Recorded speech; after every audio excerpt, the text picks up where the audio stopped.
The Colts return to the scene of last season's finale. Upset-minded Indianapolis charges into Kansas City, looking to hand the Chiefs their first loss of the season.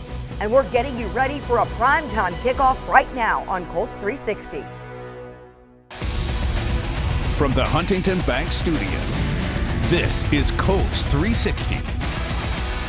The Colts even on the season and are still locked in the division lead as they prepare to face 4-0 Kansas City. The Chiefs are one of just 3 remaining undefeated teams in the league, and the Colts are eager to rebound from that outing against Oakland. And here's a look at that Colts near comeback to cap off the first quarter of the season. The Colts will host the Oakland Raiders at Lucas Oil Stadium today. Let's go!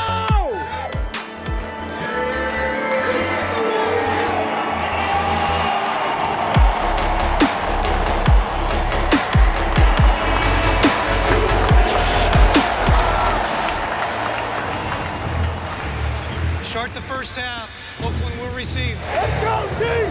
Let's get it, baby. Talk fast, let's go!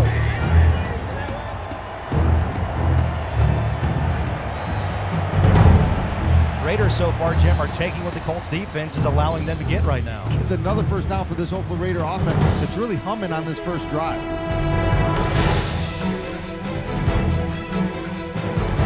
And just like that, the Raiders now lead the Colts 14-0.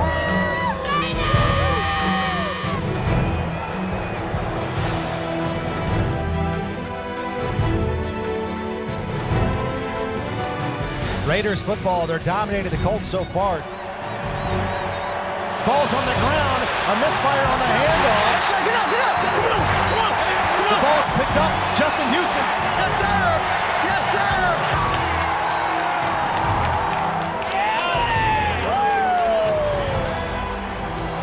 That's all we needed, baby. That's all we need. Keep turning it up. Let's go.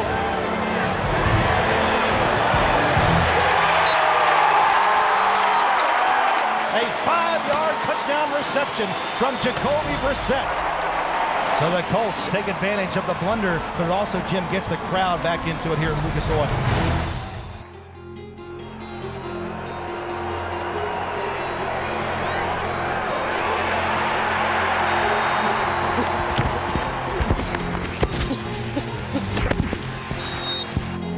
The Raiders are on the move. Now it's 3rd down and 8 for the Raiders at the Colts 19.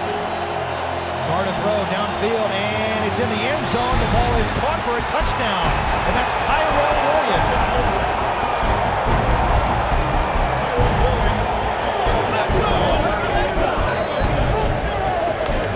We're good, yeah, we're good. Marlon Mack spins out of a tackle, and the Colts on the move. Now he's going to roll to the left. Now he's a runner. He's upfield. He's at the 35-yard line. He slides up to the 40. Runs to the left side, a stiff arm upfield. Marlon Mack, 30-yard line, 25, 20. Stiff arms his way up the field, down to the 19-yard line.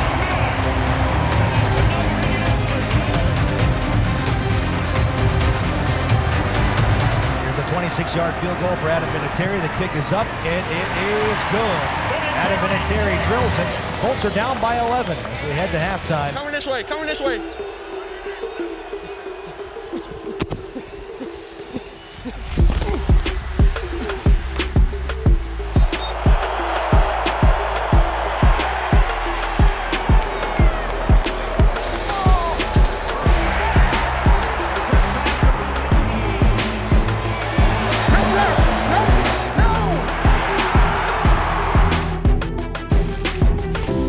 This is 4th and 2 at the Colts on their own 18-yard line.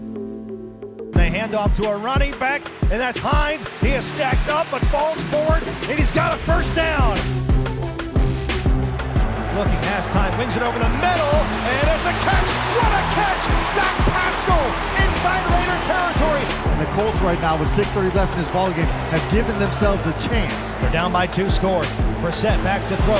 Looking, scrambling to the left side, still looking. He's going to run upfield now.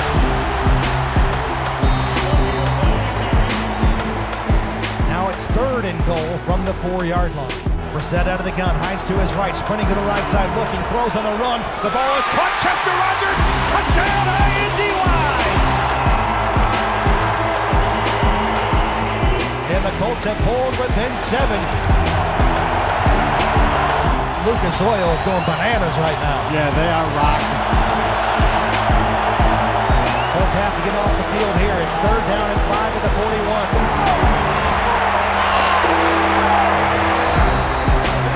And I think we got another false start. False start. Give credit to Lucas Oil Stadium. The fan base today, Jim, has been loud and they've been into it. The Colts have to get a stop here. The ball between the hash marks. Pump fakes, throws left, it's caught. Darren Waller, and he's up in it! By Jabal Sheard, stopped well short of a first down to the 39-yard line. A gain of only 3, and the Colts do a terrific job. They get themselves off the field. So the Colts take over, and they need to go 85 yards for a touchdown to tie the game. Brissett takes a shotgun snap. He looks left, fires that way. It's picked off. It's picked off by Eric Harris, and he will trot into the end zone for a touchdown. And Harris picked it off at the 30-yard line. That's a pick 6 for the Raiders, and only the second interception thrown this season by Jacoby Brissett. And it's a defensive score for Oakland. They now trail the Raiders 31-17. You got 2 minutes and 9 seconds left. You still got 3 timeouts and a 2-minute warning. It's 4th and 6. A minute 19 left to go. The Colts trail by 14 points. Brissett backs to throw, steps up in the pocket, evades trouble, fires upfield. The ball's caught by Eric Ebron. Evades a tackler, and he cruises into the end zone for a touchdown. That's a 52-yard touchdown pass. The 3rd of the day. Jacoby Brissett to Eric Ebron, and the Colts aren't dead yet. You can't allow a first down. If a first down is obtained here by the Raiders, the game's over.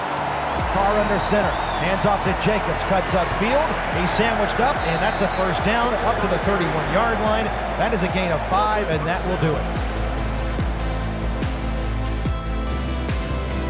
Tough loss here at home. We're disappointed. It hurts, right? It hurts, especially losing in front of our fans. But we also, we fought hard, and I thought the defense got into a little bit of a groove at times. I still thought Jacoby played really good football. Other than that, we got to work to get better. Still ahead, Coach Reich brings the juice ahead of the AFC Divisional Playoff rematch. How Jacoby Brissett continues to grow as the locker room leader, and how he is looking for his team to rise to the occasion against one of the NFL's most high-powered offenses. That's next on Colts 360.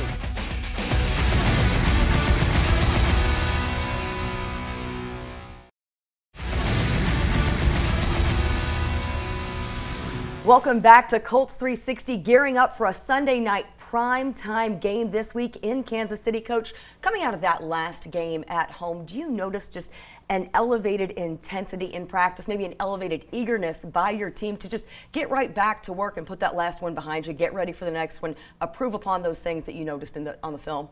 For sure. I mean, I think that's one of the great things about the NFL. Even though as hard as it is every week and as hard of a pill as it is to swallow when you lose a game that you feel like you had within your grasp, the best thing about it is the next one's coming up real fast. So you don't have any time to sulk about it. You have just enough time to learn from it, to digest the mistakes that you've made, to learn from those and get better. And obviously got a big one coming up this Sunday night. In the locker room on Sunday afternoon, Paris Campbell mentioned that at halftime, Jacoby addressed the team. He's always been one who's been very lead by example, but also speak up when necessary. How have you seen Jacoby maybe become more vocal through these first 4 games of the season? I think it's come very naturally for Jacoby. He got such natural leadership gifts and abilities. He's not a shy guy. And the thing about Jacoby is, it's just so authentic. There's nothing that's show about it. I mean, he's speaking from his heart. He believes in his teammates. He wants the best for this team, and I think guys see that and respect that. 2 of your leaders as well, T.Y. Hilton, Darius Leonard. We saw them on the sidelines on Sunday. They were very active, even though they weren't active on the field, active on the bench. When guys were coming off the field, they were coaching them up, they were interacting, maybe reacting to what they were seeing on the field. When you are missing your biggest offensive target and the reigning defensive rookie of the year, how do you describe that void that there is to fill, and where do you feel that the most? You know what? Those guys are great players, and as you said, Larry, they're great teammates. They were totally into it on the sideline. I mean, I thought we had to hold T.Y. back a couple times from going in and wanting to get his uniform and come out and play. He's just that kind of a teammate. And same thing with Darius.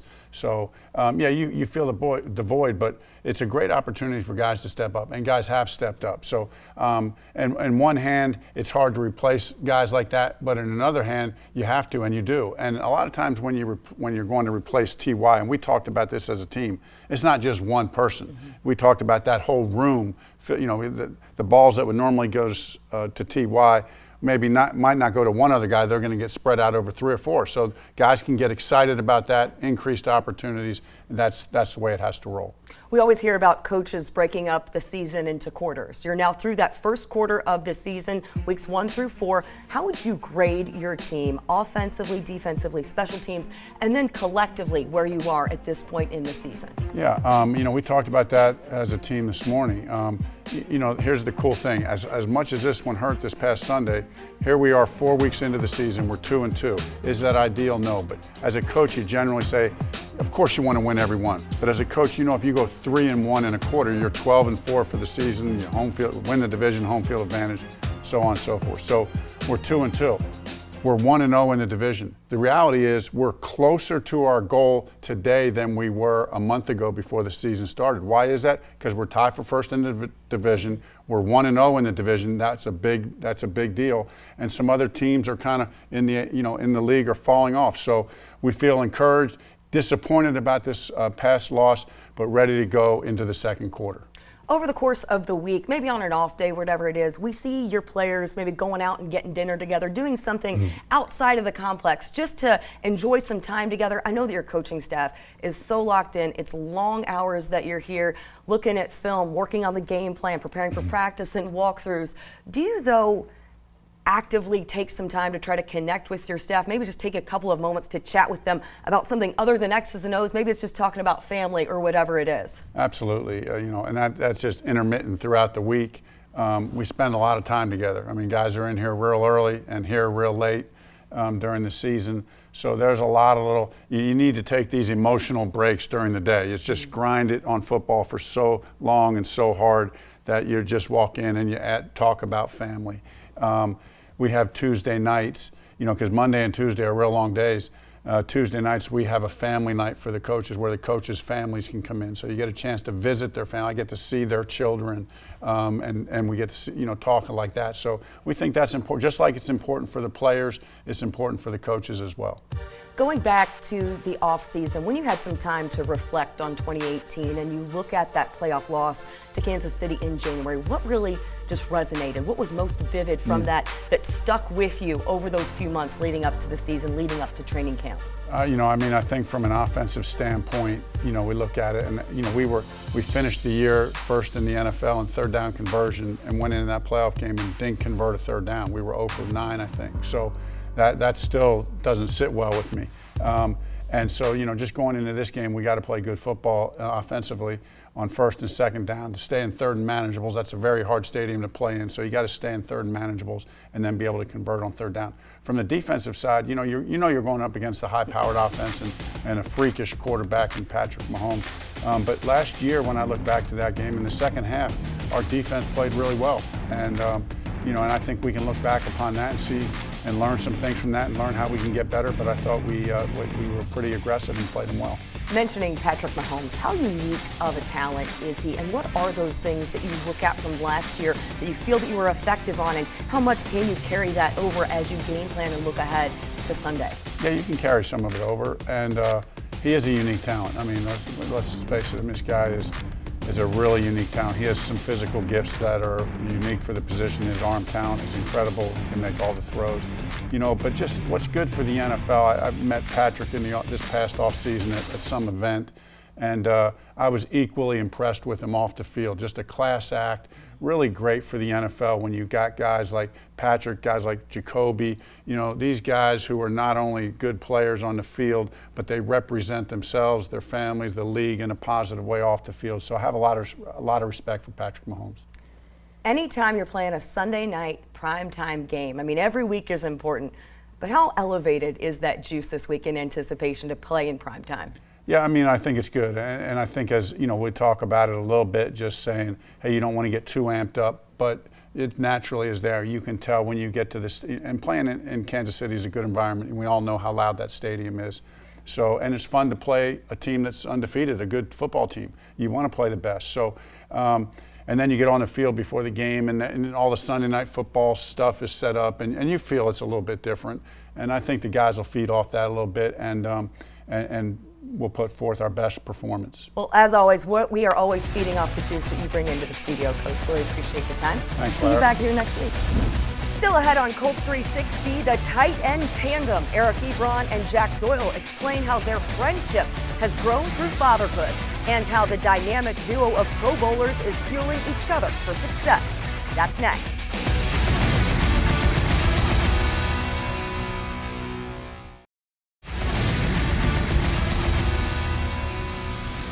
Back now on Colts 360. Try to name a more dynamic duo. I'll just wait while you try to do it. No. Ebron and Jack Doyle hanging out here just off the practice field. You guys back on the field together this season after the majority of last season. I know, Jack, you had a couple of injuries that kept you sidelined. Eric, it was in the offseason that you made mention of you saw kind of a glimpse of what was possible with the two of you on the field together, and that just made you even hungrier to get back on the field together. Do you guys have a greater appreciation maybe for being on the field together now at this point this year than maybe last year you did? Yeah, I do, for sure. I definitely do. I'm having so much fun being out there with Eric, with Mo, with everybody on our team. Being out's hard. It's hard. It's a lonely process being out. So I'm just trying to have fun, and a guy like E here makes it easy to have fun with. Yeah. So I mean, when Jack was out, it kind of put like a lot of pressure on me because, like he said before, he does things really good that I'm not the best at, and I do things really good that he feels like he's not the best at. So just us being together, on the field, it exploits a lot, and we're able to do a lot more. So yeah, it's definitely more fun. You guys have so much fun together. It's genuine. You can see it all the time. You were a Pro Bowler last season, Pro Bowl season in 2017. What kept there from ever being this attitude of, is there enough room on this offense for both of us to be successful? We don't care. I think I keep saying that. No one cares. If you look at these past 4 weeks, it's really been like we've pretty much been sharing everything, and no one really cares. We're just trying to win games and just trying to do what's really best for the team ultimately. Yeah, I think we've always kind of looked at it, our production, or whatever, as a tight end room. What we try to do, Mo included in that, and it's like what can the tight end room do? We know we have a really good group, one of the better groups in the NFL. So yeah, and like you said, we have fun with each other and being out there, and no one's happier when they dial up an Ebron touchdown. Eric, you are not only a very vocal leader in that tight end room, it's for the entire offense, for the entire team out there, especially on game days. We see you guys after warm-ups, rallying together, giving that big pep talk before a game. Do you have a hype man for yourself to get yourself ready? Because you carry the weight of being the team hype man. It's funny. I need one, because some days I'm not always, always want to be as jittery or things like that, but I know I need to be. It provides that boost. It provides that spark for for us, and for especially for the tight end room, for guys like Jack that find the other way to get into the game. When he sees me amped up, I'm pretty sure it boosts him up. And when I see we're here, when I see Jack's focused and doing his thing, it boosts me up. I'm like, whoa, I gotta match Jack's intensity this game. He's bringing it. So it's good for me just to be that balancing act for everyone, really. No, yeah, I love that Eric has taken over the approach of bringing up the team, because he's so good at not only dancing but feeding off the energy, and guys feed off of that. They feed off the way that the intensity that he brings to the field, and the way he has fun out there. Our team really feeds off that, and you see that with how guys are getting motivated at the beginning of games. And I love that he's taken that approach and that leadership role. You guys are not just passionate on the field, you are each passionate fathers, very committed to your families. You each have 2 young sons, Oliver and Aiden, Ronan and Henry. How much has fatherhood just furthered your friendship and made your bond even stronger over these past 2 seasons? No, it really, that's the thing we have most in common, obviously. So it's a lot of venting and a lot of laughter and telling stories and bouncing ideas of how you got your kid to do this, how you got your kid to do that. So yeah, we have a ton of fun with it. That's really it. We vent. I mean, this is our oasis away from the kids and the wife. We come here and just let it all loose, do something that we love, and then we go back home and relive it all over again. So it's been fun, man. Especially our kids are similar in ages. We're able to have those same conversations outside of football, which is great because it gives us a break outside of this. Even though it's not really a break, but it's not football, so. We do see all over Instagram, the cute pictures of your kids, your two older boys, hand in hand, I think, going into school. Do you ever get home at the end of the day and you feel like that you probably had an easier day playing football than your wives did at home chasing all the boys? Yeah, I know we did. It's not easy having toddlers and infants. It's a lot of work, and it's a job. We leave here at 6 o'clock or whatever, and but their job never stops, and we couldn't be more appreciative of them. Yeah, I'm not gonna say anything more. That was awesome. We're very appreciative of their jobs. As mothers, like you say, our job ends at 6 o'clock. Their job is 24 hours a day. So definitely commend them on such a great job and basically really taking stress off of us so that we can focus on this more. Gives you some added motivation, added perspective as well, right? Sure. Guys, thank you so much. Best of luck Sunday night in Kansas City. We'll certainly be watching. Thanks for joining us this week on Colts 360. See you right back here next week.